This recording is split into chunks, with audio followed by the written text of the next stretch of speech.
In a cluttered lab, Percy Spencer stood beside a leaking magnetron and watched a chocolate bar melt, sparking a revelation.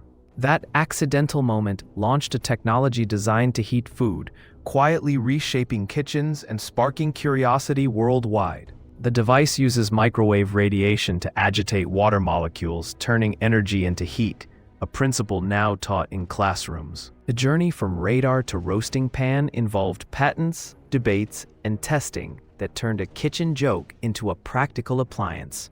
Today, microwaves power meals and medicine, shaping research, communications, and daily life in quiet, transformative ways.